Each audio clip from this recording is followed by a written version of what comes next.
ടാറ്റയുടെ സ്റ്റുഡിയോ ഷോപ്പുകൾക്കെതിരായ ബഹിഷ്കരണം തുടരുമെന്ന് ജമാഅത്തെ ഇസ്ലാമിയുടെ വിദ്യാർത്ഥി വിഭാഗമായ സ്റ്റുഡൻസ് ഇസ്ലാമിക് ഓർഗനൈസേഷൻ വ്യക്തമായി പറഞ്ഞു. പലസ്തീനിലെ വംശഹത്യയെ പിന്തുണയ്ക്കുന്ന എല്ലാ സംവിധാനങ്ങളെയും ബഹിഷ്കരിക്കാനാണ് SIO സ്റ്റേറ്റ് കമ്മിറ്റി മെമ്പറും കോഴിക്കോട് ജില്ലാ പ്രസിഡന്റുമായ മുഹമ്മദ് ഷഫാഖ് മാധ്യമങ്ങളോട് പറഞ്ഞു. ഇസ്രായേലിനെ പിന്തുണയ്ക്കുന്ന ബ്രാൻഡുകളെ ബഹിഷ്കരിക്കുക എന്നതാണ് ഞങ്ങളുടെ നിലപാട്. ടാറ്റ കമ്പനി വിമർശനങ്ങൾക്ക് അതീതരല്ല.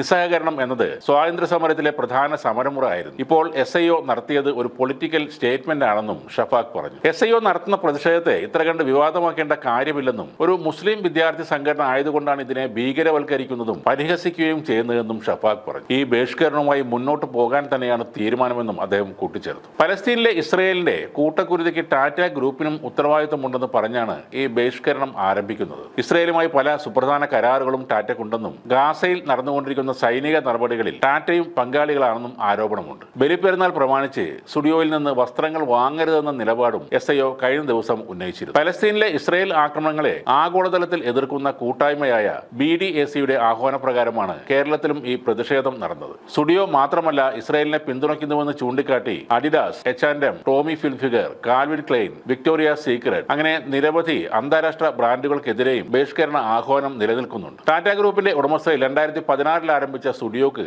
ഇപ്പോൾ ഇന്ത്യയിൽ 750 ഔട്ട്ലെറ്റുകളുണ്ട്. ഈ സ്റ്റുഡിയോ ബോയ്ക്കോട്ട് യഥാർത്ഥത്തിൽ ഒരു കോമഡിയാണ്. ടാറ്റയുടെ ബിസിനസ് സാമ്രാജ്യത്തിലെ ഒരു പിഞ്ച് കുഞ്ഞായിട്ടേ സ്റ്റുഡിയോയെ അവർ കാണുന്നുള്ളൂ. യഥാർത്ഥത്തിൽ ഈ സുഡാപ്പികൾ ടാറ്റയെ ബഹിഷ്കരിക്കാൻ ഉദ്ദേശിക്കുന്നുവെങ്കിൽ അവരുടെ മറ്റുള്ള പ്രധാനപ്പെട്ട ബ്രാൻഡുകളെയാണ് ഉന്നം വെക്കേണ്ടത്. ഭക്ഷ്യവസ്തുക്കളും വീട്ടുപകരണങ്ങളും ഇലക്ട്രോണിക്സ് പോലെ മറ്റ് മേഖലകളും വർഷങ്ങളായി ടാറ്റയുടെ കീഴിലുണ്ട്. നിലവിൽ ടാറ്റയുടെ ഒരു വസ്തുവും അല്ലെങ്കിൽ ഒരു സേവനവും ഉപയോഗിക്കാത്ത ഒരു ഇന്ത്യൻ പൗരനും ഇല്ല എന്ന് തന്നെ പറയേണ്ടി വരും. ഇവിടെ സ്റ്റുഡിയോ മാത്രം ബോയ്ക്കോട്ട് ചെയ്യുന്നതിന്റെ ലക്ഷ്യം വളരെ കൃത്യമാണ്. വടക്കൻ കേരളത്തിലടക്കം ഇന്ത്യയിൽ വസ്ത്രവ്യാപാര രംഗത്ത് സ്റ്റുഡിയോയുടെ വരവിന് ശേഷം വലിയ മാറ്റം ഉണ്ടായിട്ടുണ്ട്. കുറെ നാളുകൾക്ക് മുന്നേ 1500 രൂപയ്ക്ക് വിറ്റിരുന്ന നിലവാരത്തിലുള്ള ഷർട്ടുകൾ ഇന്ന് 500-700 രൂപയിൽ കൂടുതൽ വിലയിടാൻ മറ്റുള്ള കടക്കാർക്ക് സാധിക്കുന്നില്ല. യഥാർത്ഥത്തിൽ അതിന്റെ നിർമ്മാണ ചെലവുകൾക്ക് 100 രൂപയിൽ കൂടുതൽ ഇല്ലെന്നത് സാധാരണക്കാർക്ക് പോലും ഇപ്പോൾ മനസ്സിലായി തുടങ്ങി. ഇവിടുത്തെ കടക്കാർ ഹോൾസെയിൽ മാർക്കറ്റിൽ നിന്ന് മൊത്തമായി വാങ്ങി ഇരട്ടിയും അതിലിരട്ടിയും ലാഭത്തിലാണ് ആളുകൾക്ക് വിറ്റിരുന്നത്. എന്നാൽ സ്റ്റുഡിയോ വന്നതോടെ പല ഷോപ്പുകൾക്കും അടിയിട്ട് തുടങ്ങി. വസ്ത്രവ്യാപാര രംഗത്തെ എല്ലാ കച്ചവടക്കാരെയും ഇടനിലക്കാരെയും അത് ബാധിക്കുകയും ചെയ്തു. അതിന്റെ പേരിൽ ഒരു പ്രതിഷേധവും നടത്താൻ കഴിയില്ല.